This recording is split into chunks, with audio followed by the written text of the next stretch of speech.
Hi, everybody. Hello. Come on in. So, my friends, we are going to take a look at a role-playing game. We've done this a couple of times now. We've done these little sponsored first looks, and this one's a special one. Not that the others weren't also special in their own ways, but this one is special because we're not just going to look at the game. We're going to look at the game today, and then this weekend, on Sunday, we're going to play it. So when Rodney, the designer of Spectaculars, that's the RPG that we're looking at today. If you want more info, if you're watching in chat, there's a command, !Spectaculars. So if you're interested in learning more, go ahead and check that out.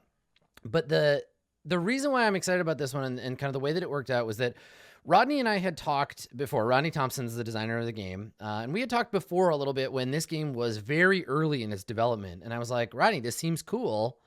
Let me know when you get closer to launch. I would love to give it a try. And so a while ago, he reached out and was like, all right, we're ready. The Kickstarter's going. We're ready to do the thing. Do you want to play it? Can I put it on your stream? And I was like, yeah, totally. We can get some people together. We're hanging out in Seattle. We're going to play the game live at the table. But before that, my dear Rodney, you have to let me dig through it on stream. You got to give me the preview version so that I can pick through it, because I do love going through an RPG. So we're going to do what we usually do. We're going to take a look at the various components of the game. We're going to take a look at what the game claims to be about. We're going to look at its reward structure. We're going to kind of just go through what I would normally do when I look at a role-playing game. I have only seen like the tiniest bit of this game before. I haven't read through the rules. I like going in blind. So we're going to be probably asking as many questions as we answer. And what's great is that on Sunday, I'll get to play it. So I'm going to learn how to play it now. And on Sunday, we'll get to play. And for that Sunday game, and there's a link I can give out later, there is a survey that you can fill out to help Rodney build the universe that me and Blue Jay and Random Tuesday are going to play in. So I hope that you pick all the edgelordiest options for that. That'd be super cool. Because I wanna fit in. Maybe you can help me decide. Let's use this stream to think about what kind of weird superhero I might want to be. Should I be Cantor Hague with a cape? Should I be Dr. Grigori in a unitard? What do you think? We'll talk about it. We'll figure it out. So to figure out what this game is about and like why one might be interested in the game, I'm actually just gonna let Rodney talk us through it. So I'm gonna just play the Kickstarter video for you because I haven't watched it yet. I'm curious to see what it's about, and then we're gonna take a look at the rules. I will say this before we go into the video. So Rodney has a little bit of a games pedigree behind him, which I'm really excited about. So Rodney has he worked at Wizards of the Coast for like a decade. Worked on a bunch of different Wizards of the Coast titles through the 3rd and 4th edition era. And that's all very cool. That's a great pedigree of design. But the stuff that I'm most excited about is that Rodney designed a little game that I love called Lords of Waterdeep.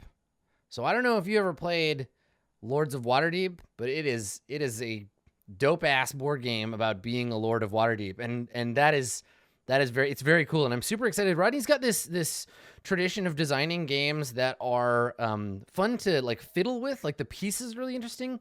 The last game that he did, and this will come up again later. The last game that he did was Dusk City Outlaws, which is a big box set RPG with a ton of components. And we'll talk about that game and what I like about it and its style of games in just a second. Let's let Rodney tell us about his new game. Shall we?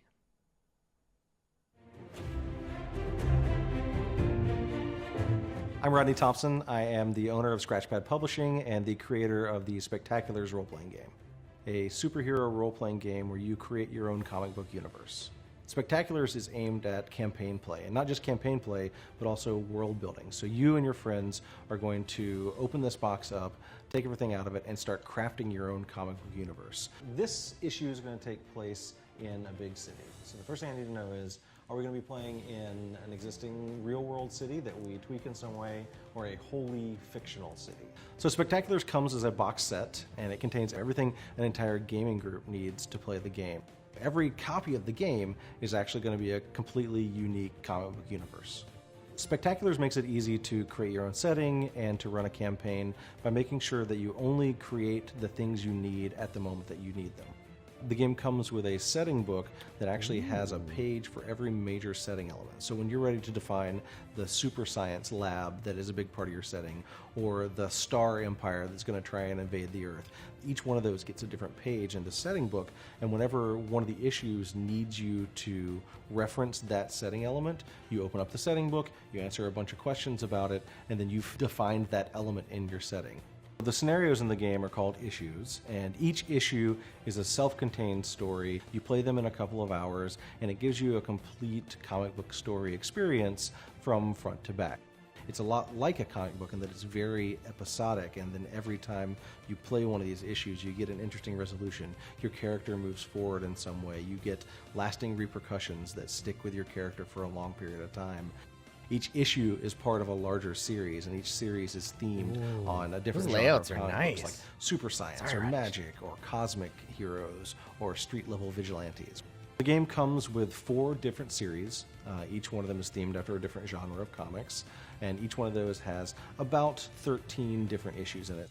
Character creation in Spectaculars is meant to be fast and flexible and really get you focused on who your character is, where they come from, and what they're like. It focuses on a series of multiple choice questions that help you narrow down your character concept and then really flesh it out to make it your own. So by the time you finish making your character, you have not just a series of powers and an archetype, but you also know what your character's personality traits are and where they come from. I love and what they care cards. about. I love them. Additionally, the game comes with all the dice that everyone needs to use. I love that The game shit. uses the same dice system as Dusk City Outlaws, the 100 AC system. I think a lot of people are really excited about running a campaign or building their own setting for whatever game they're going to play, but that's a lot of work. So what I want to do is create a game that actually leads you through the process of creating a comic book universe. With the basic choices you make in moment 1 of the campaign will make that setting completely different depending on who the players are and the choices they make.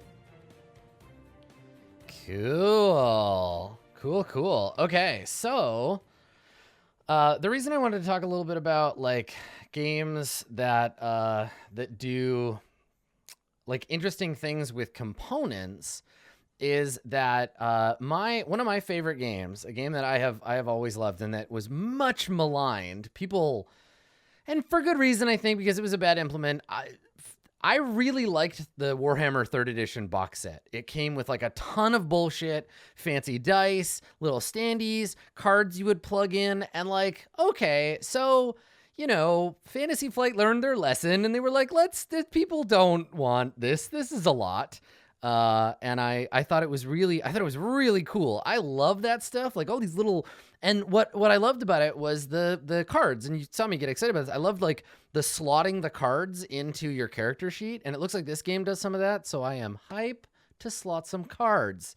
Now, if you want an example of what this game might look like when it's finished, look at Rodney's other game, right? Go look at Dusk City Outlaws, because Dusk City Outlaws is a beautiful game in a big shiny box with all kinds of cool stuff in it. And as you can see, let me switch over to our gameplay mode.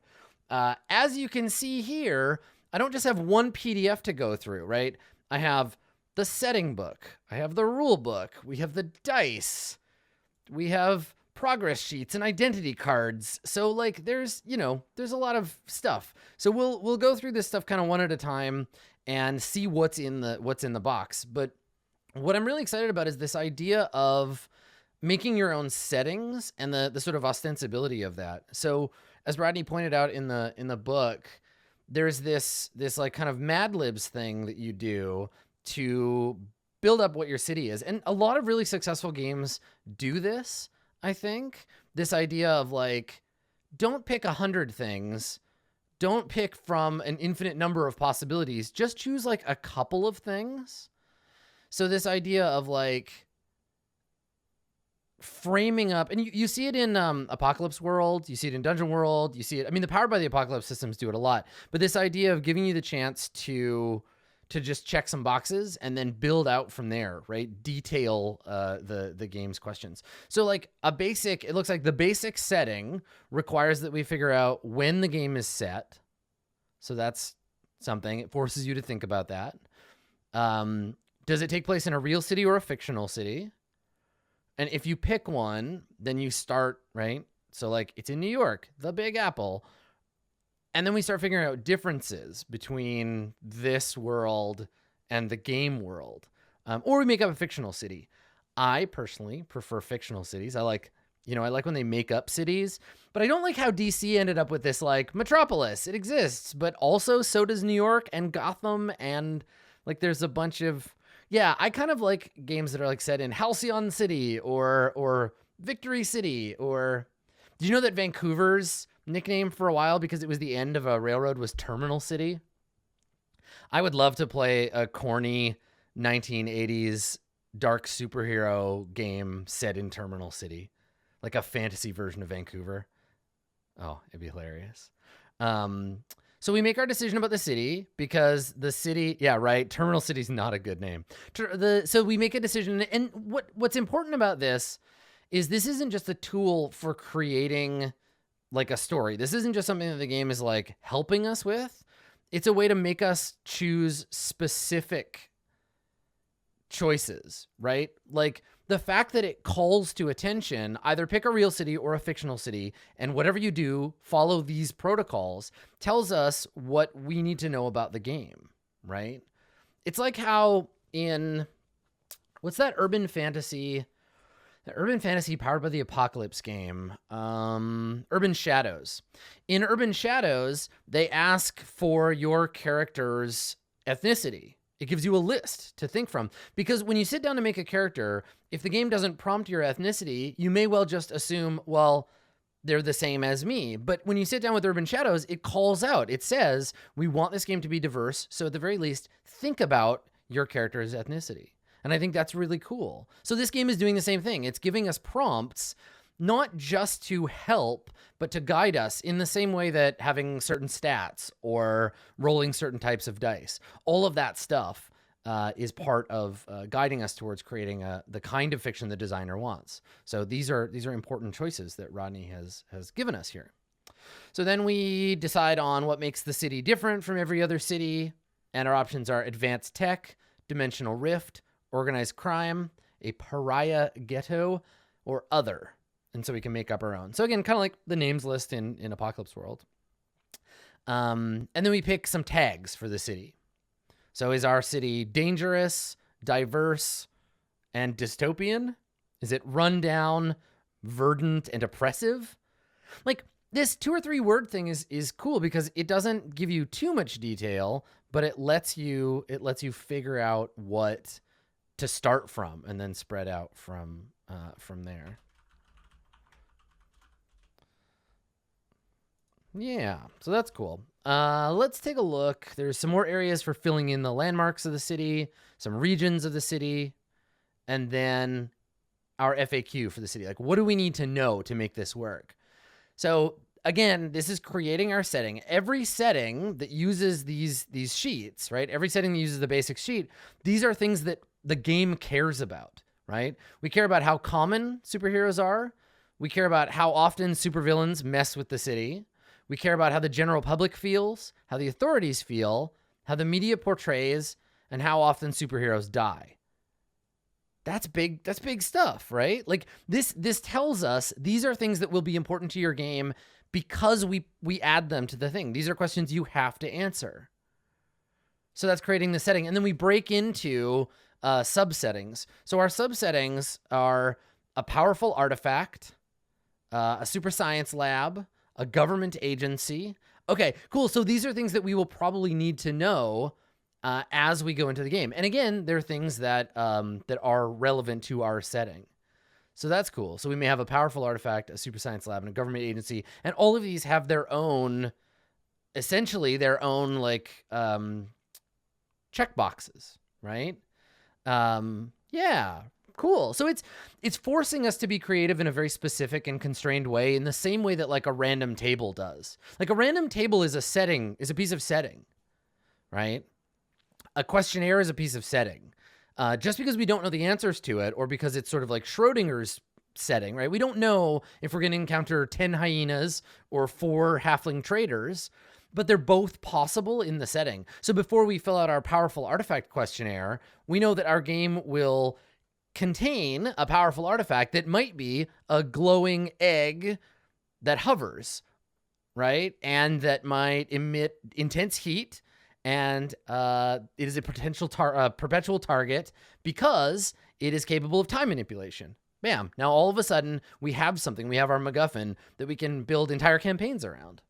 So I imagine it wouldn't be too difficult to create more of these if your own proclivities for supernatural or sci-fi or whatever elements in your game went in a slightly different direction, because these are, again, they're setting material. They are tables with control, and then they teach you also what to expect from the game, so you can make your own. So that's cool.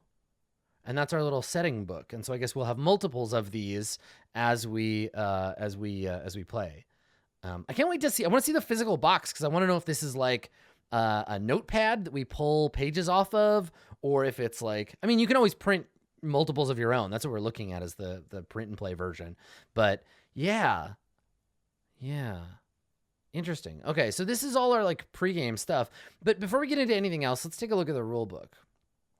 So what we're looking at right now is a print and play preview. It's excerpted from the full rule book. So there'll be more like stuff, obviously, in the finished book. But let's see what the game claims to be about. I was thinking about this beforehand. I have a copy of Dusk City Outlaws that I was gonna show you, but it's just too big. There's too much stuff, and I couldn't like find a way to point the camera at. Like, maybe I'll make a little iPhone video of it later, but like there's a lot of really nice stuff in that box. And I wanted to show you, but I just didn't. I couldn't think of a sane way to do it. So let's see what this game says that it's about, and then we'll look through the mechanisms and we'll try to figure out if it's able to answer that claim. So, a role-playing game for 3 to 5 players where you and your friends take on the role of superpowered heroes and struggle against the forces of evil. More than that, it's an entire comic book universe packed into a single box, and one you create from scratch as you play the game.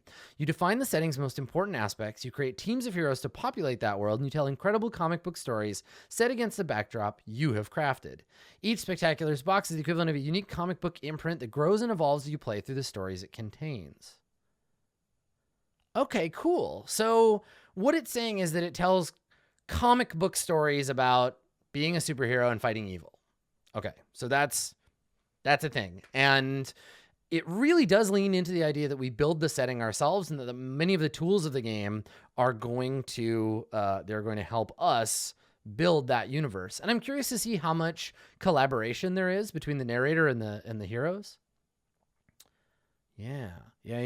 I also wanted to kind of call out this. So there's a little box down here called a rotating cast of characters. I'm going to read you the text, but then I want to talk about what I think would be cool for this game.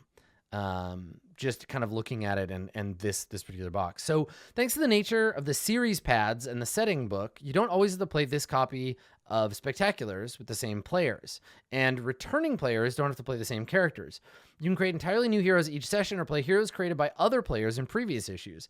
Think of it as a new creative team taking over a popular title. Players can take turns as the narrator since each issue is self-contained, and there's no secret information to be hidden from the other players. You might even choose to have entirely different groups for each of the series pads, running them in parallel. As one group of players defines a setting element, another might encounter it and add to it, or deal with the unexpected consequence of those other players' decisions. Spectaculars is at its best when you treat it like a comic book imprint, using the heroes and villains you create as a stable of characters that many creative teams, read players, use to tell a wide variety of different stories. So like, yeah, troop play, right? Troop play, West Marches style superhero play, right? Like, hey guys, who wants to get all the gritty superheroes together? Who wants to GM like a nighttime in Hero City like episode today? We've all got 3 hours. We sit down. We've got our stable of superheroes. We pick who the superheroes are today, and somebody gets to be the narrator.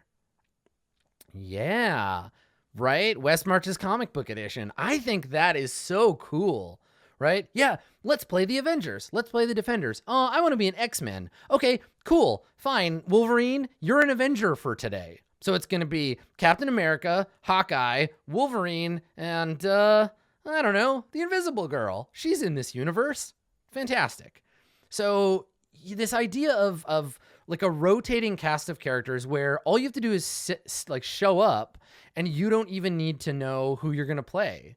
Yeah, very on brand and very much like a fun kind of like way to introduce themes of like comic books and stuff. Like if you have players who are familiar with this stuff, and then you don't have to worry about like who fits with who, right? Yeah, that's so neat. That's a really cool idea. I like that.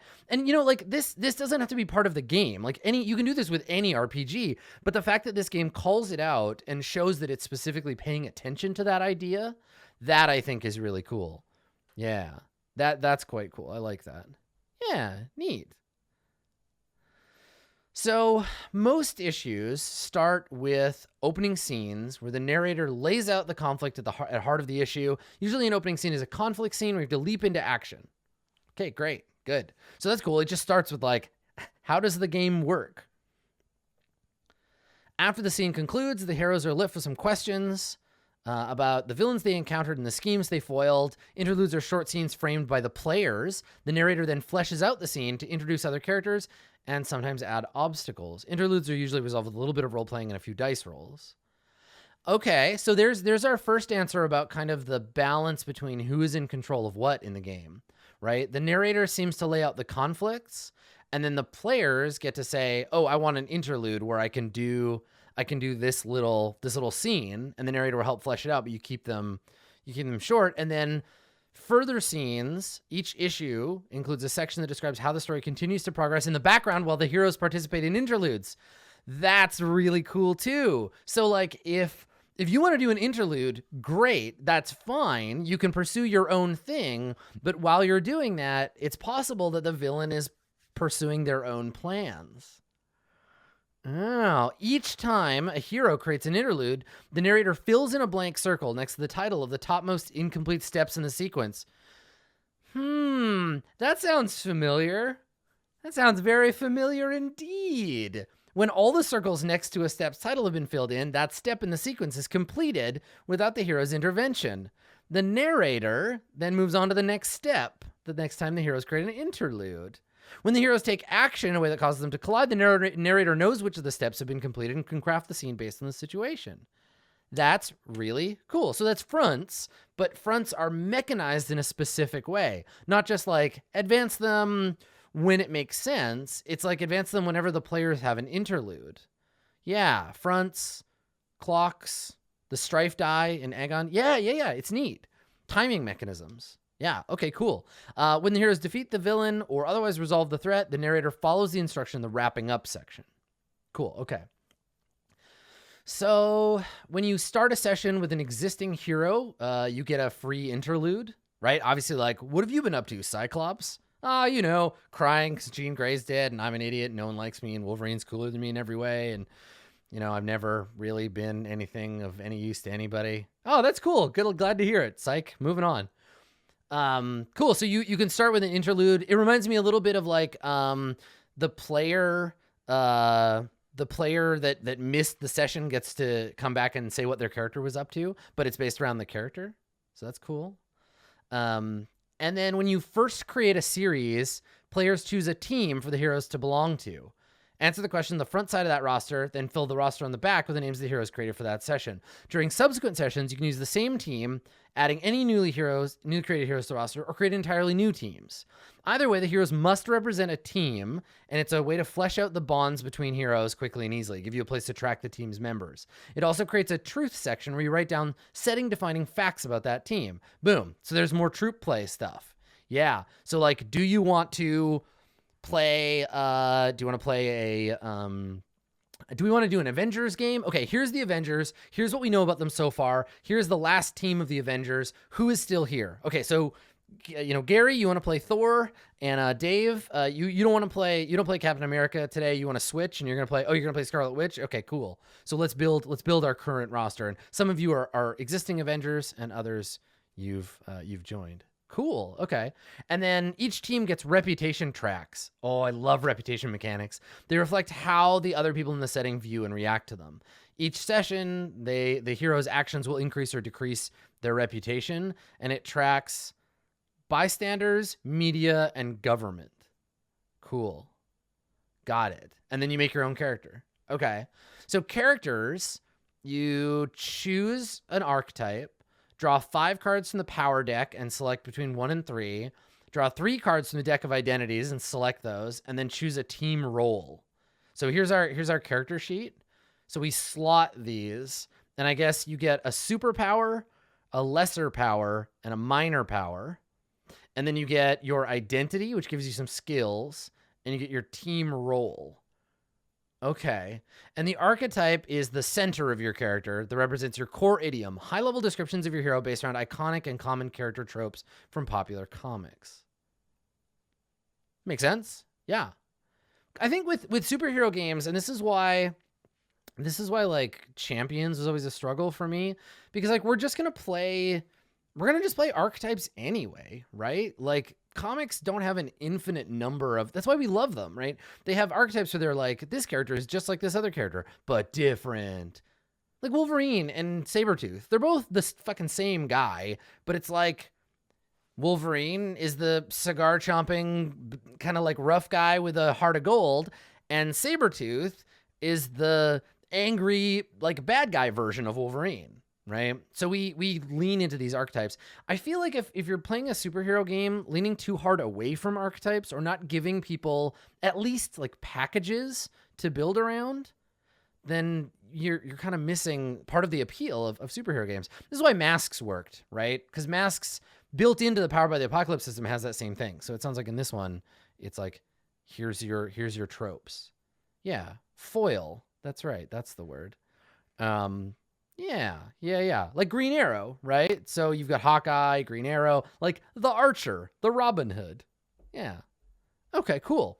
So you're gonna choose your archetype, and you'll draw some cards and slot them all together, and you'll figure out how you fit into the team. I wonder how much of that is fluid. Like, can you change your powers? Does your team role change? Like, can you become like, do you go from being like the lone wolf to like the team leader? And how often do those change? Oh, I love team role as a thing, because you can be like, well, in this issue, you know, Tony Stark is the leader of the Avengers, but next issue, because of what happened in this issue, Tony has left the Avengers. He's not playing today, so Captain America has taken over. Why? Why did that happen? Yeah. Okay. So we'll get some hero points, which I guess we spend to do things in the game. We have resistance, whatever that is. We have our archetype benefit and some turn reference stuff, like shit you can do. Okay. All right. So we'll look at those rules as we get to them. Your power cards form the core of your character's abilities and most commonly used part of your hero. Each card has a name for the power, a description, and any mechanical benefits you gain. When you make a character, build the deck of powers by combining 25 common powers with the 15... Oh, this is cool. 15 powers associated with the series pad you're playing to form a 40-card deck. Randomized setting seems to be this game's like main jam, right? Like quick randomized setting. And I love this. So the deck of powers comes with 25 just like all kinds of superheroes have this shit, but also here's 15 powers that are kind of specific to this set of things, right? This series. So if you're doing like a super science game, or you're doing that like Edgelords of Terminal City game, they're going to have different sets of powers.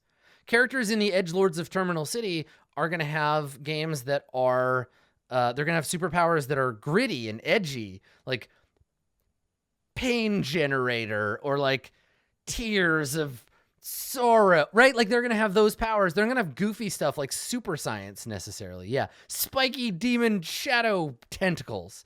You got it. Exactly. So it's a way to theme the game using the choices that players, it's like what I do with Court of Swords, right? Where I was like, I want Court of Swords to feel a certain way, so I'm not allowing elves or warlocks for now, right? Adjustment of the game, tweaking the base set. Cool. Okay. So there are 5 basic powers included in the game: energy blast, flight, signature weapon, strength, and toughness. 4 copies of each. You can always choose from those, provided there's a card left. And they're basic, normal ass superpowers. And then you get your identity card. So this is like who you are normally. Maybe your secret identity, maybe not. It's got a name, questions to inspire you, and a list of skills, including your chance of success with each one. And you do the same thing. 25 common identities, 15 identities associated with the series. Oh, man. Now I just want to make one. I just want to make a series. I want to be like, and I guess that's probably a Kickstarter thing. I'm pretty sure the Kickstarter has people who are making these. That seems like the kind of thing you would see as a, yeah. Cool. And then you slot the thing. Okay, cool. And then your team role, your tactical responsibility. Ah, there it is. You can choose a different team role at the start of each session. If some players are playing existing heroes, 2 of them might have the same power or identity. If it happens, you decide who gets to use the power, and the others temporarily replace it with an available basic power. In the case of duplicated identities, you decide who gets to use the identity. The other draws 5 and picks one for this session only. Interesting. That's kind of cool.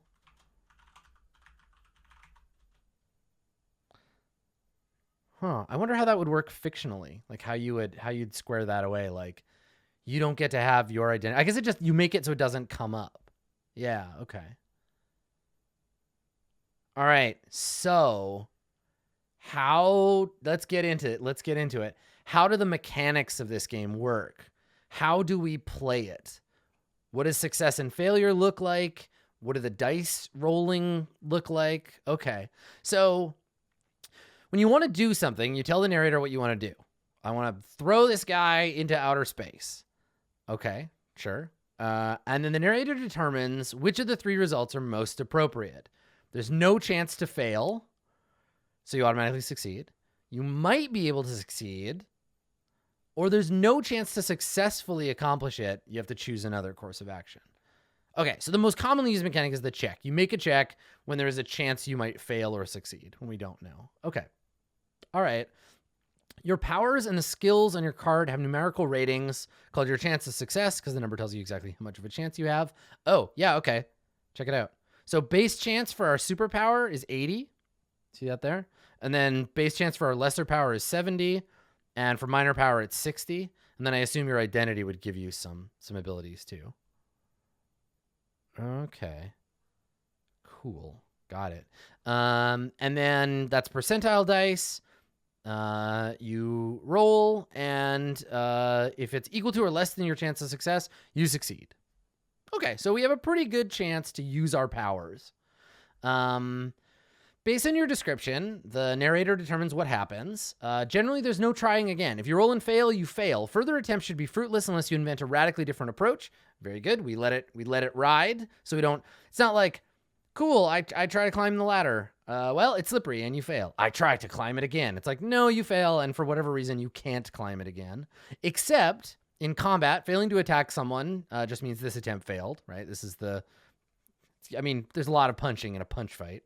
And then the narrator might tell you, like, there's another chance to do it with some additional challenge or whatever as you go. Okay, all right. So that's good. It's got some, like, very basic, like, single rule stuff. Now, I know there's a weird die. There's, like, the challenge die, and there's advantage dice. But the base mechanic is roll it, do it, done. Let's see. When you take an action, chances are you use a power. All your powers have a chance of success. Use them just like skills. Come up with a creative description and do it. Most of the time, you attack, deal damage with your powers. Okay, yeah. So it's just like very narrative. Like you get to describe what your power looks like. If there's a chance you'd fail, you roll, and then we see. Many powers. Okay, now we're getting into the fiddly stuff. Powers have special benefits you activate by placing one or more time tokens on the card. They represent time that must pass before you can use the stunts or benefits again. They abstract parts of a chaos into a... Okay, right. So this is why you can't just be like, I use my best power over and over and over and over and over and over until I run out of enemies to use it on. The game will tell you when to put them on. When do we take them off? Here we go. Remove a time token from each power at the start of your turn. Yeah, so your powers have cooldowns. Yeah, so you place these tokens, and then they cool down as you go. Okay, so your powers have passive benefits that always affect you, active benefits that you have to use on turns, or power stunts. Additional modifiers you apply to attacks and checks made with the power, modifying their effect. Huh. Okay, cool. I want to look at a power. Let's look at a power. Haha, air manipulation. Okay, air manipulation. For 3 cooldowns, you can make an area attack effect with air manipulation, or for 2 cooldown. Oh, that's clever. This reminds me a lot, and this is going to sound like a crotchety old game designer thing to say. This reminds me of an old Mass Effect design I was working on.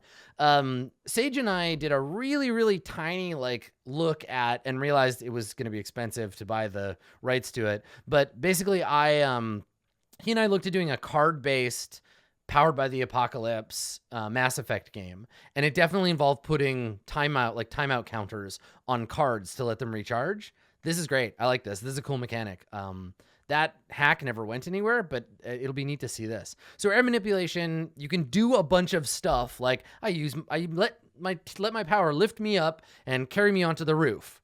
Cool, whatever. But if I was like, I want to sweep out a tornado that blocks all the traffic coming down this road, I'd have to put 2 timeout or counters on it. Cool.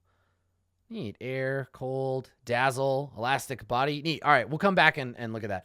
That's cool. All right, so that keeps the pacing going. So here are these advantage and challenge dice. So let's see. Circumstances include environmental factors, planning, repercussions of previous actions. Oh, these are our bonuses and penalties. So I guess we don't modify the base percentage, the percentage chance. We add in advantage dice or challenge dice. So if things are going good, we throw in an advantage die or more. And if things are going bad for us, we roll challenge dice. They're D10s. It looks like... Okay, so for an advantage die, half the dice... Our faces are bonuses. Okay. And then the challenge die, 1, 2, 3, 6 out of 10 are Skelly boys. Yeah. Yeah, right. Odd is, yeah, okay. So there's challenge dice that have half of them, half the faces are the icon, and then challenge dice are slightly more dangerous. They're 6 out of 10. Okay. All right. So they don't affect your chances of success. Instead, they represent the possibility of unexpected. Oh, that's so cool. That's really cool. So if you're using your laser vision, if you're Cyclops, the huge dumbass, and you fire your laser vision trying to hit Toad, who's jumping around, and there are a ton of other people around, you could throw in a challenge die, and if it comes up, maybe you endanger somebody, or you straight up tag somebody with your laser vision. Good job, Cyclops. That's neat. So it gives you extra bonus or penalty. And the narrator can add up to 4 challenge dice to the roll, and you can add up to 4 advantage dice in your roll. Yeah, so a lot like the Star Wars dice. Yeah. Cool. Yeah. Right. Well, and the thing, so in chat, Dave is pointing out that Dave wants to play a superhero game with very high baseline competency. So anything that involves, we'll go back real quick, anything that involves your superpower, especially your main superpower, you have an 80% chance to succeed. And then on top of that, the GM is the one that decides there's no chance for you to fail. So if you had super strength, again, there's this fictional positioning thing, right? Where if you're I'm the Juggernaut, my main thing is bashing through solid walls. I punch through doors, I punch through walls, I smash my face through glass windows. That's my thing. Chances are pretty good that GM is not going to be all right, Juggernaut, roll to break a hole in this wall. Right? They might be yeah, you do it, but on the other side of the wall, there's this other thing you have to deal with. Fictional positioning is important in all role-playing games, and I would definitely lean into it. I'm curious to see how Rodney runs the game and how much of that kind of comes into play. So when you roll, you get the drawback or the boon icons. You may end up with both. Yeah, totally like the Star Wars pool, but simplified in a way that I really like. And it doesn't look like they cancel each other out. You get both. Let me see. It's possible to end up with both. When it happens, oh, okay, so each rolled boon, it does. So it is both. So you cancel out the drawback and set aside whatever is left. Okay, cool. So that's a really quick way to like throw it aside. And then you can still look at the whole pool and say, this is what we have in front of us. Yeah, neat. So even if stuff cancels out, you can kind of like look at, this was a stupid move because we had so many challenge dice, but I lucked out because there aren't any on the board. Yeah, okay, cool. So we get advantage dice when we describe something thrilling, funny, or pleasingly dramatic, right? This is our benefit for describing stunts or whatever. Is the player using the environment in a creative way? This is huge, right? And these are very much Exalted, right? In Exalted, you get 1 die for a stunt, 2 dice for using the environment in a stunt, and 3 dice for like making everybody just drop their jaw. Yeah, Feng Shui, I think, is the first game that really did this.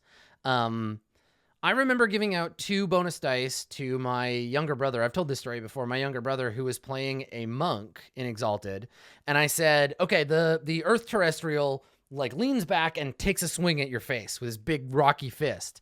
And Corey, who was playing a monk, he said, so the floor of this temple is all like big, thick, like stone tiles, right? And I was like, yeah. And he's like, okay, I stomp down so hard that it shoots a tile up in the air between us, and he punches the tile instead of me.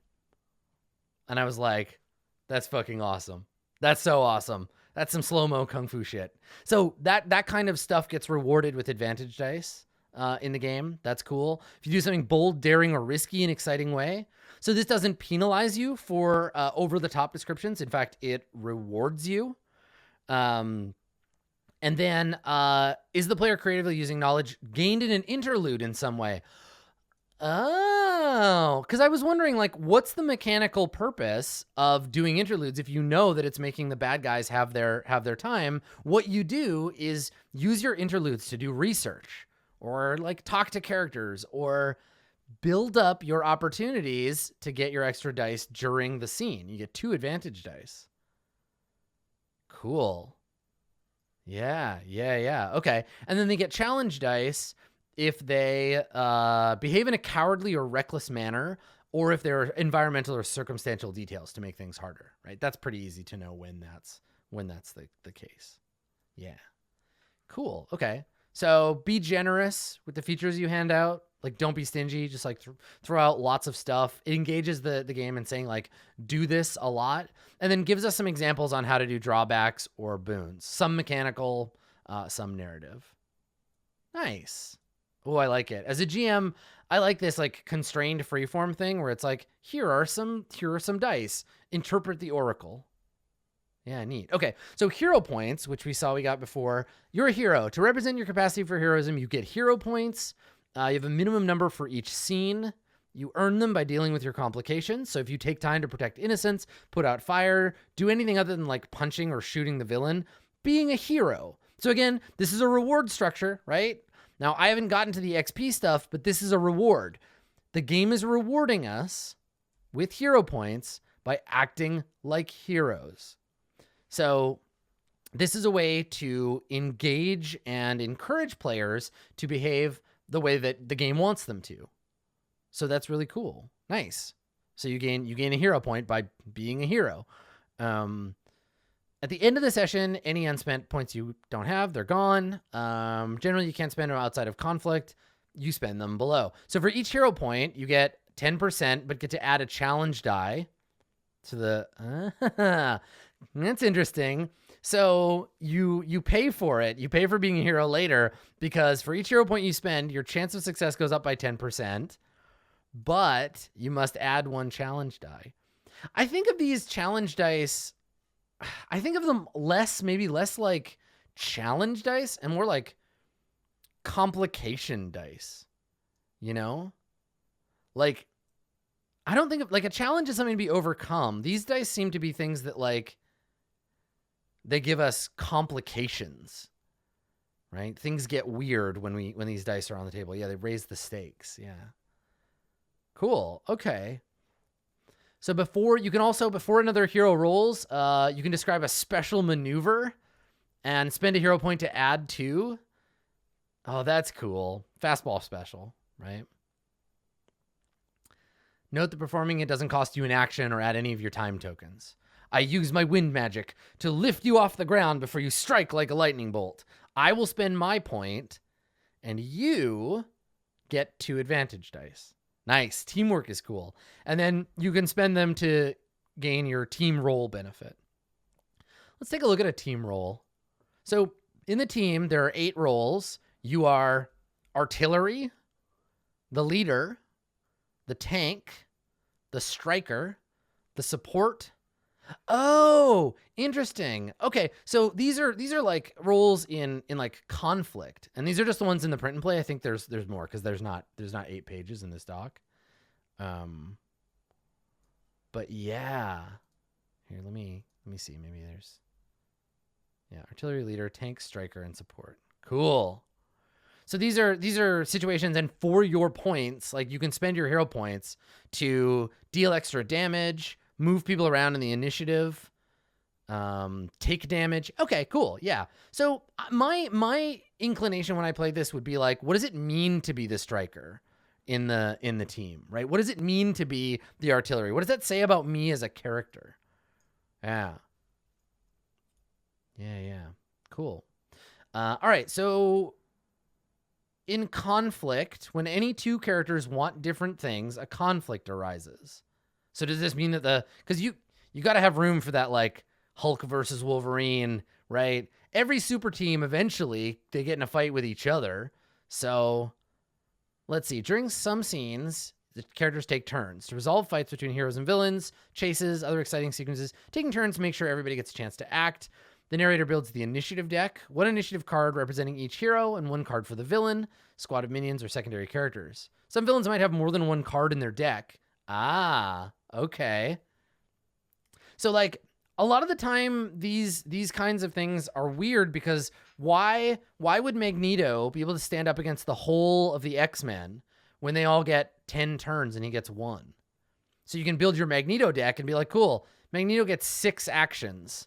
And there are 4 of you in the party. Magneto's going to whoop your butt. Interesting. Okay. So you shuffle the cards in the deck and deal them out one at a time in a line. And then the leader can move them around. Right. So this isn't so much initiative as it just is combat order. Right. Yeah. And I guess there's probably powers that let you move your initiative around. Let's see. When all the cards have been placed, the narrator makes changes based on special benefits of villains or minions in the scene, special benefits in the issue, and then the heroes can make changes according to their powers or benefits. Okay, yeah. Each time that it's moved forward, the card swaps places next to it. It allows them to move, flip over, or otherwise manipulate an enemy's initiative card. Oh, that's clever. Oh, that's neat. So, like, if you have all your initiative cards on the board and you want to skip someone's turn, your power flips their cards. So if their card is face down, you can just, that's nice. That's a good use of it's like the torch card in Torchbearer. It starts here and you rotate it once for each round that it has light, and then you flip it over when it's dead. That's clever. Yeah, I like that. Okay, cool. So you can move them, flip them, time manipulation changes where they are, that sort of thing. Okay. And then you take your turn. You just go left to right. And then on your turn, you can take an action. There's the little like thing on the character sheet, like on your turn, remove a time token, move and take an action, spend your hero points. Okay. All right. That's cool. Okay. And then ending a round, the round ends and you scoop up all the cards, shuffle them, and deal them out again. Nice. Cool. So it uses abstracted movement, right? You're up close, you're near, or you're far, wherever you are, right? You determine your distance from from object to object. Like, I'm up close to you, but I'm far from Colossus, and I'm near to Jean Grey. And Jean Grey is near to me and near to Colossus because she's halfway between me and Colossus. I'm Wolverine in this situation. Cool, okay. Right, and then once everybody clusters up, they're like one thing. Okay, I like that. Nice abstracted. You could use little like hero clicks or something to kind of like play it out at the table, but all you really need to know is how far apart you are from any other person. Okay, that's cool. And then we attack. So when you oppose someone, sometimes you make an attack. It's just like making a check. In that you're making rolls. You can make mental attacks to get people to do what you want. It might be coercion, intimidation, lying, or even seduction, or like a telepathic attack. They don't cause physical harm, and they're used in scenes where you want to coax something out of a character they don't want to give up. Okay, yeah, so like this is your diplomacy check or whatever. And then physical attacks are hits, punching someone in the face, using your lasers, whatever. A melee attack is up close. You automatically add one advantage. Okay, that's interesting. Okay, so when you melee attack somebody, the game wants you to know it's easy to melee attack and hard to ranged, right? Because melee attacks are always going to include one advantage die, and ranged attacks always include a challenge die. That's an interesting way to kind of float how that works in the fiction, right? Like if you want to succeed, getting in and brawling is always going to be easier than staying back, or less complicated. Staying back might mean, yeah, ranged is safer and not as heroic, right? Ranged also is the kind of attack that tends to put people in danger, like humans in danger. Yeah, okay. Sometimes you might describe your attacks in such a way that dealing damage isn't your intent. That often happens when you're trying to fight tactically, trying to keep someone from getting knocked out. Instead of dealing damage, you could instead immobilize a target, knock them down, drop something they're holding if you succeed, add advantage dice to one specific roll they make, or a challenge dice to the next roll. Okay, yeah, so you can choose to take your action to just do something else, right? So I wonder, how does somebody defend when they're attacked? Like, what is it? When you make the attack, you roll percentage to see if it succeeds. Succeeding is a hit. If you fail, it's a miss. On a hit, the number you rolled is also the damage. I guess we'll get to that. If you roll 4 boons, you take the spotlight. Oh, neat. So if you ever have 4 advantage dice, which is like a melee attack where you describe being heroic and maybe have like a situational advantage, you step to the forefront, you swing the battle in your favor, and it becomes you're the main character of that fight. Something exceptional happens. Right. So you activate your final form. Some way your hero's appearance changes. Neat. Cool. Okay. So we've got a bunch of different stunts. We looked at those a little bit and how they affect your powers. Here we go. Okay. Resistance is like your hit points. So almost all heroes start with 100 resistance. They represent your level of awareness, resolve, and willpower, and physical. They're your hit points. Losing your resilience represents your ability to avoid physical damage. When you fail a check or attempt something that puts you at harm, the narrator can rule that failure deals damage to you. Simply rolls a physical attack with a 50% chance of success. If successful, you take damage equal number rolled. When you take any amount of damage, reduce your resistance by that much. When you take damage greater than what you have, you go to 0. You're typically knocked out of the scene. Okay. What does it mean? Maybe it means you're knocked unconscious, but your exit could be cinematic, being buried under a collapsing wall, hurtled out to the bay, mysterious, like vanished after the smoke cleared. You'll rejoin the team at the start of the next scene, so yeah, make sure your return makes as much sense as your exit did. Cool. So losing all your resistance just means like you are out of the fight. Hero death is determined by that checklist that we did before. You remember that? So if a hero dies, the hero dies rarely if a villain rolls 4 boons on the same attack that reduces you to 0 resistance. So it has to be like a huge roll. Like that's very difficult to pull off.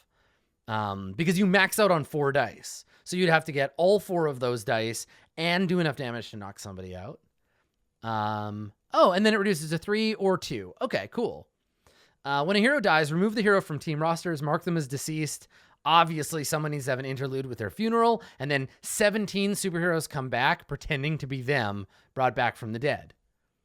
Obviously, is the next chant. Listen, you got Robot Man, you got a boy, you got a cyborg, you got a dog, you got a guy in a suit, you got a clone, you got a dude who thinks that he's the original guy, but he's not. Listen, it's complicated, okay? So, yeah. So, innocent bystanders often end up... Oh, here's where complication comes up. Okay, so these are complications that exist within the scene, representing opportunities to be heroic and actually protect the people you seek to defend. Each complication is progressed a number of times, usually only twice. If the narrator determines you must need a success to... Oh, okay. So these things progress as you fight. And how do we move them forward? Oh, I see. So the heroes have to choose to work on them. They're like side plots. So it's like, yes, we have to fight the boss, but also he's got his doomsday device ramping up. So either we can focus on fighting him or someone can fly up there and try to disable the doomsday device. Ah, nice. Okay, cool. Critical complications are ones that get worse. And if you ignore them and they play out, something very bad happens. Yeah. Okay.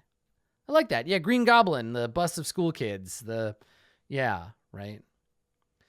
Some scenes have goals other than defeat the enemies. Similar to complications, objectives are elements of a conflict that have to be progressed multiple times before they're resolved.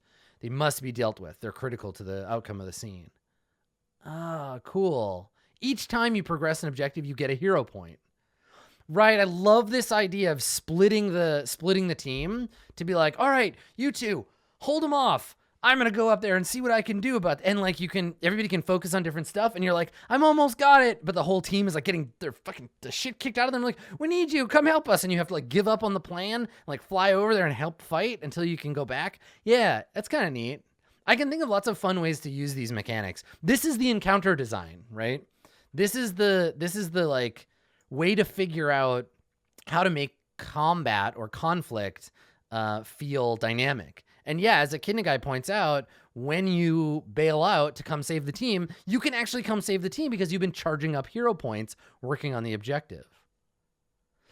And then, yeah, sometimes the enemies have objectives and you just need to stop them. Cool. Okay, so we move on to talking about interlude scenes. So interludes are how to like player-driven. You specify a goal you want, where are you going to go do it, how are you going to do that, and who are you interacting with? This is cool. I love player-controlled stuff where we're like, okay, friends, I need to do an interlude scene, and I need to go home, and I need to check in with Aunt May. And the reason that I got to do this is because I'm all torn up inside, and like I've been neglecting my non-superhero life, and I'm scared that Green Goblin's going to come after Aunt May. So I'm trying to like assuage my guilt and like talk to her, but not give away that I'm Spider-Man. So we're just going to have a short conversation. I need Aunt May's help to like cheer me up or like make sure I feel okay again. And so you get this little freeform play. Maybe there's a roll or whatever. And maybe we get a hero point out of the scene. And you can participate in other people's interludes, but like they have to invite you into them. And then it gives you some ideas like pursue the villain's goal. Is there strange technology in play? What can I learn? They're kind of ways, because again, we talked about that like you do an interlude, but then you act on the interlude later when you do the proper conflict, right? It's the rolling to read a situation and then getting the +1 forward, acting on the results. Yeah, cool. Right, and then all of this stuff about how to build up character advancement and ongoing sessions. Can we just, for a second, talk about this? This is important because of where it falls. Look.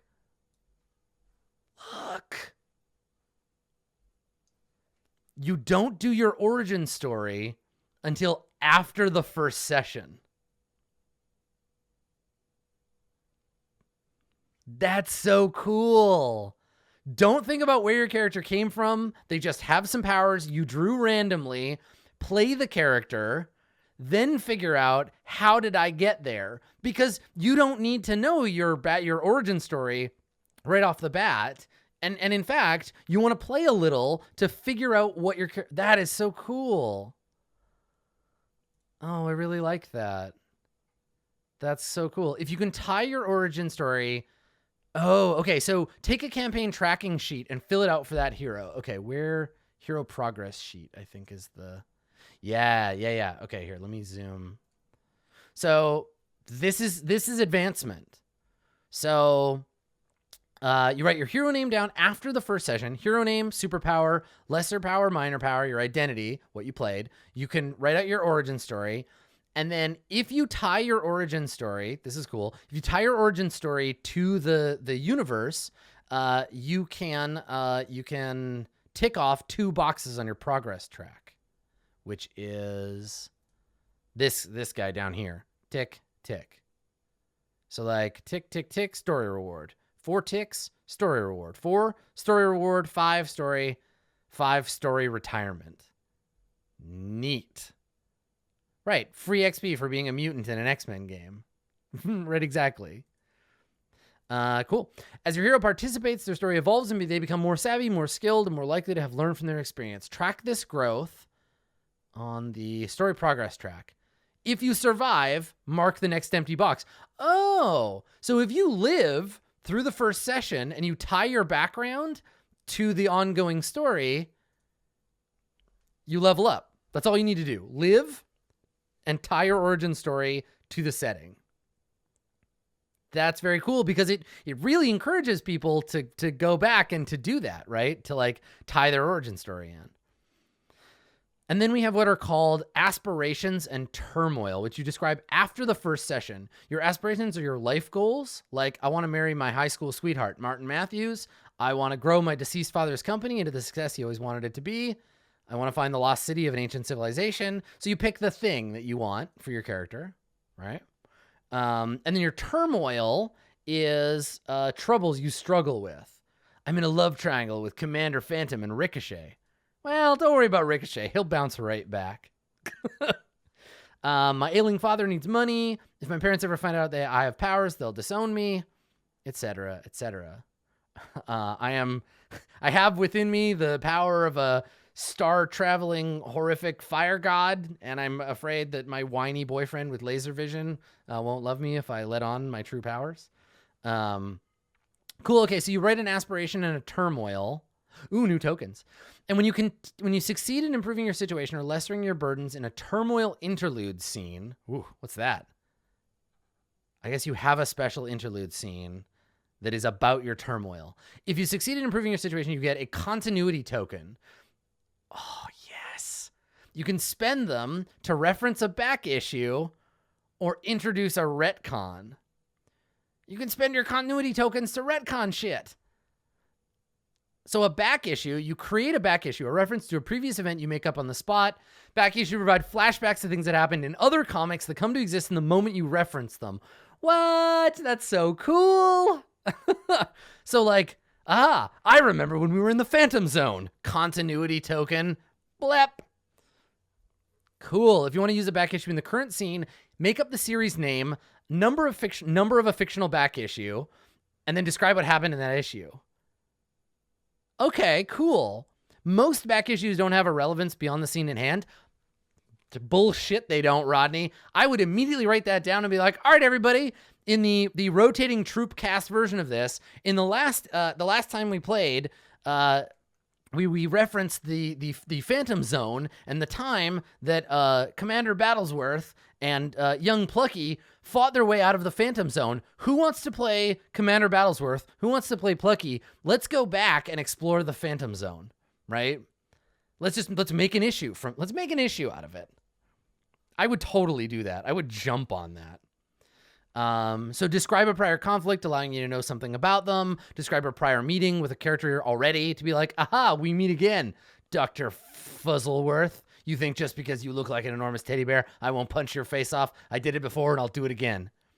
Neat. So it like gives you narrative edges. Yeah. And then a retcon allows you to establish a new fact about something, which becomes true forever.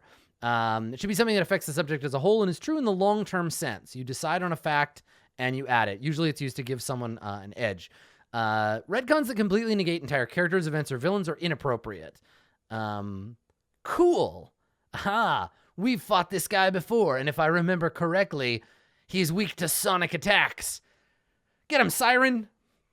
Yeah, no, that's fucking cool. That's very cool. Yeah, I love it. And it helps, it gives the players the right to generate the universe using their points. And you earn those points by showing your character's life being complicated and then dealing with it in interlude scenes. But if you're dealing with it in an interlude scene, the ongoing plot continues to get worse. So you're like, oh God, I need these continuity points. There's a good tension here. And you can really see Rodney's experience as a board game designer kind of coming up here. This idea of like, I use this and I'm starting to run out of time on that. So I've got to use this action. I got to place my worker here. So I get this currency and then I spend this currency over here. Yeah. Cool. So the rest of this book is for the narrator, and it tells us how to be a good GM for Spectaculars, a good narrator. We're encouraged to work smarter, not harder. These are our principles, right? Work smarter, not harder, which is to say, let the players improvise. Is there a restaurant where a big organized crime family hangs out? Fuck yeah. What does it look like? Is there any scientists with a super science lab who are friends with us? Sure. What's their name? And why does she risk losing their job to help you? Right? Not everybody's going to be like ready to improvise. So you kind of have to be the backup for that. But like, that's pretty cool. Yeah. And they clarify, like in the book, it says like, you're not like, good luck running an entire fantasy universe yourself. Like, let the players do that work with you. It's your job to interpret the situation, right? Err on the side of saying yes, and then use the dice to offer an unusual interpretation, and then ask the right questions, right? This, if you've heard me talk about game mastering, this is 100% like the thing. Asking good questions is how you can be a good GM. Right, make the story your own, keep the interludes moving. Recurring characters are huge in comics, right? Like don't just let them blow away. How to handle breaking the fourth wall with retcons, back issues, dealing with all of the mechanical results of those things, and also how to handle them when they come up.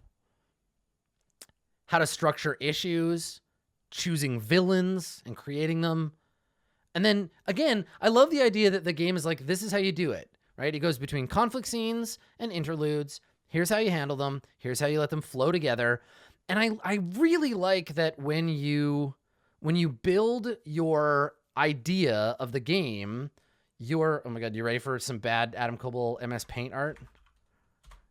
You ready, fans? Here we go. All right. So you're building your game and you're doing your GM stuff and you're like, okay, the bad guy, Professor Scully, he doesn't like anybody, he's mad. So he's got his plan. Step 1 in his plan, and he's got step 2 in his plan. Step 3, 4, 5, and 6. And these are all bad. These are very bad things that happen. Okay, so this is my game. I'm prepped. That's it. I'm ready. This is what happens. However, the players will show up with their own troubles and incidents and things that they want. And so we might, in between these, we might get like, we got a little interlude for you. We got an interlude for you that includes this guy. And then, that made Green have an idea for an interlude here. And like stuff is progressing based on the characters in the game and not just your stuff. So as the GM, you come to the table with this, and then everything else is based on what the players inject into your plan. Neat. It seems like a good balance of like plotting, but then also having the characters get to like shove things along. Right. Villain's plan, sequence of events. Yeah. Cool. Crafting conflict scenes. This seems like pretty solid advice for the most part. Like it gives most of these points, if you'll notice, they give like a paragraph about like, here's some generic advice. Here are some specific choices. Here are some, I don't know, moves you could make. How to write a good comic. Yeah. Okay, cool. And then how to build enemies. So enemies are basically villains and minions. Major villain, minor villain, minion. Villains have resistance in the same way. You defeat them when they get down to 0. Generally, attacks are made against a single enemy, but some attacks should take out multiple minions at once. Be generous in handing out advantage dice, but have drawbacks as an opportunity as well, right? Because explosions with people around. Minions form into squads. Right, a group of 10 rampaging minions is a size 10 squad. Got it. Okay. Neat.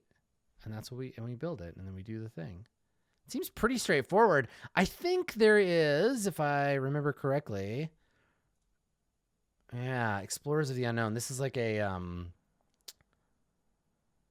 scenario, a specific like crafted scenario. Okay, cool. Yeah. I dig it. Okay, neat. So let's see what it looks like. So in this, it's Explorers of the Unknown, spectacular series around super science, exploration, and incredible threats of inhuman proportion. The Silver Age stories of astronaut families, inventors, mad scientists, alien invasion, and artifacts of unknowable science and incredible power. This seems cool because I just finished reading, what is it, Black Science? Is that what it's called?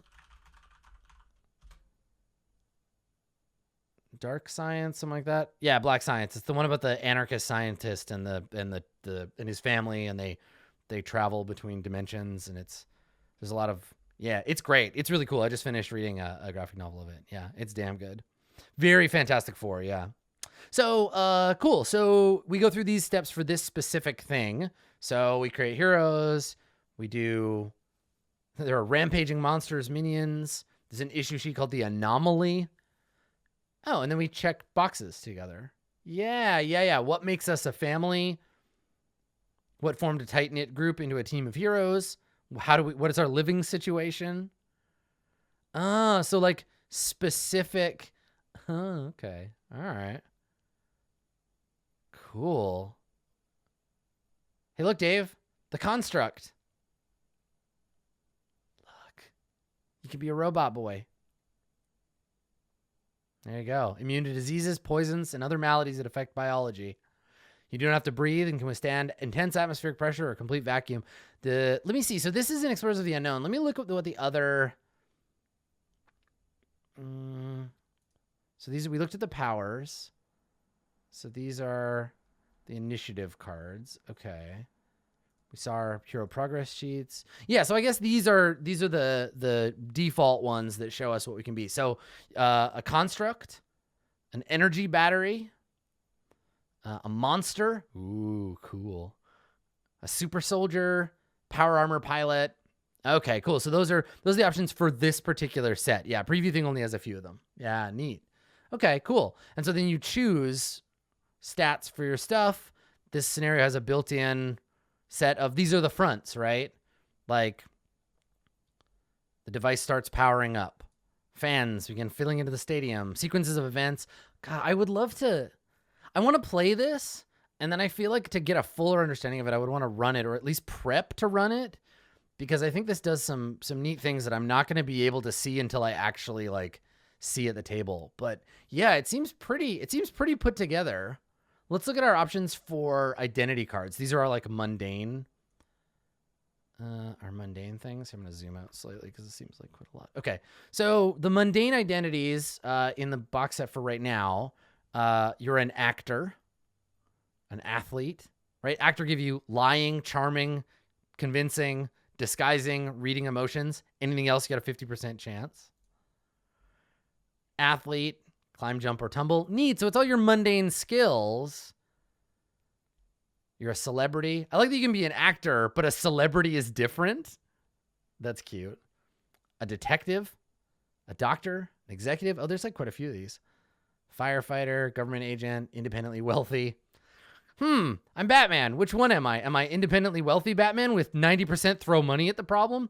Oh, it's the privilege ability. Got it. Okay. So either you're independently wealthy Batman or you're detective Batman, or, oh, that's cool.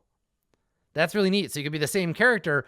Oh shit. So this way, if I'm playing detective Batman and somebody else comes in and they've got detective, and I'm like, oh, well, I can switch.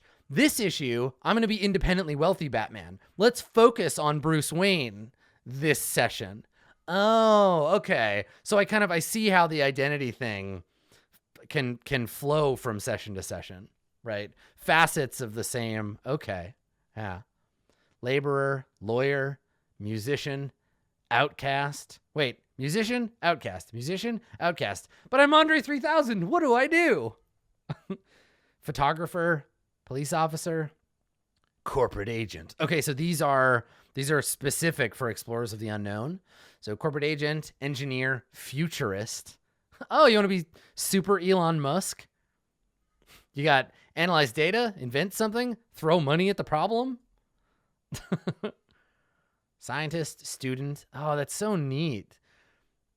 So I wonder how many of these like specific sets there's going to be in the final box. Like how many powers, and like I imagine you could make your own pretty easily. I'd love to get templates for these. Right? To be able to make your own, cuz like obviously everybody's got their favorite comic or whatever. So it'll be four sets of subsets, right? Okay, cool. Neat. Yeah. That's pretty cool. Yeah, we'll take a look at the actual Kickstarter in a second, but I think that's a pretty good overview. I think we've seen kind of everything. I can't wait to play this. I don't know what I like. God, I don't even know what kind of character I want. And what's kind of cool is that I sort of don't, like, I can't really think about it in advance. I got to go to the table and sit down and like actually like work with the GM and the other players to put together my character. And that should be quite cool. Yeah, that's really neat. So let me take a look. We'll take a quick look and see kind of what the Kickstarter situation is like for this here game. Because I'm curious. I want to see about like what like future stuff might be made available for it. So here's the game. There's Spectaculars. Let's scroll on down. We've seen all this cool stuff. What's in the box? So rule book, setting book, 4 different 80-page series pads containing team, archetype, hero, villain. Okay, cool. So a bunch of stuff. 80-card deck of powers, 60-card deck of identities, team roles, initiative, character sheets, 5 sets of dice, the advantage and challenge dice, and then like component trays. Gwyneth Paltrow's head. I don't think so. I think that's special. Oh, cool. Campaign Coins is making the metal tokens. That's cool. They are neat. Yeah, so here's some of Rodney's other games. Dusk City Outlaws, Dungeons and Dragons. Yeah, a bunch of tutorial videos. Yeah, here we go. Guest creators. Oh, rad. These are cool people. I've met like all of these people. That's cool. Steve Kenson, John Rogers, Shauna McGuire, Cam Banks. Cam designed Marvel Heroic Role-Playing Game, which is one of my favorite superhero RPGs. Cool. Yeah, and then Eric Troutman and Rob Donahue. Yeah, right. Okay. So the digital creator pack, which is the digital files used in the creation of the game to create new material. All the artwork, license to create and design free content. Neat. That's super cool. Yeah, John Rogers is the Blue Beetle Flash writer, the guy that did Leverage. Yeah. Neat. Cool. So yeah, it looks like it's on track to fund. 75,000 of 85,000. There's usually a big boost at the end. And I'm excited to play. I mean, you could go and you could watch. Like Rodney's got a Q&A going on later today. He's got they've got a bunch of other actual play. Mark Holmes either did or is I think Mark and the High Rollers guys did a game of this, and Rodney's going to run a game for us on Sunday. So if you're able to, it's Sunday at 5 p.m. Right here, twitch.tv/Adam Coble. Or if you're watching this on YouTube, you'll get to watch it presumably again on YouTube.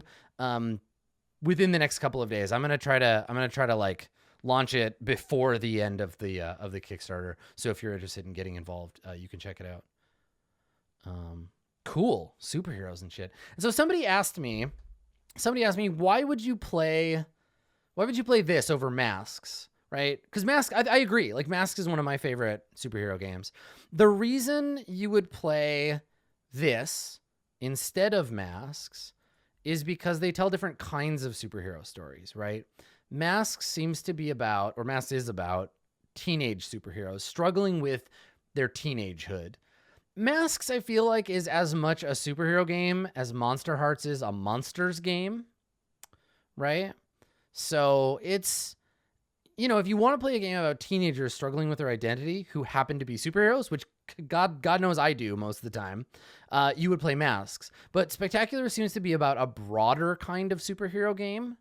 Yeah, I think there's room for both, for sure. Like, you could play Masks, and then once you're done with the teen drama, probably recreate those characters without too much trouble in Spectaculars. So, yeah, and you know what I say? The thing is, like, you can get a pretty good idea of reading how a game works by reading it, but you can't really know until you play it. So I will be doing that this weekend, and I hope you'll be able to tune in.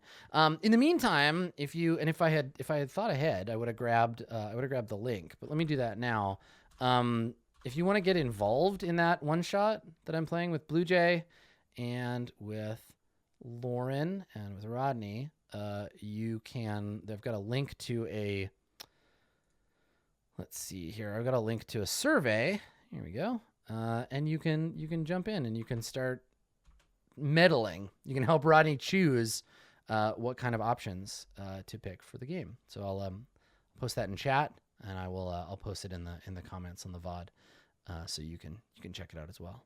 Cool. Well, I hope that you know more now about Spectaculars than you did when I started. God knows that I do, and I hope you'll tune in on the weekend to watch me play it live, 5 p.m. Pacific time this Sunday. Cool. Thanks for coming, everybody.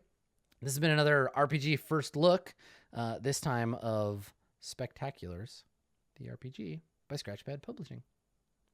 Thanks for coming, everybody.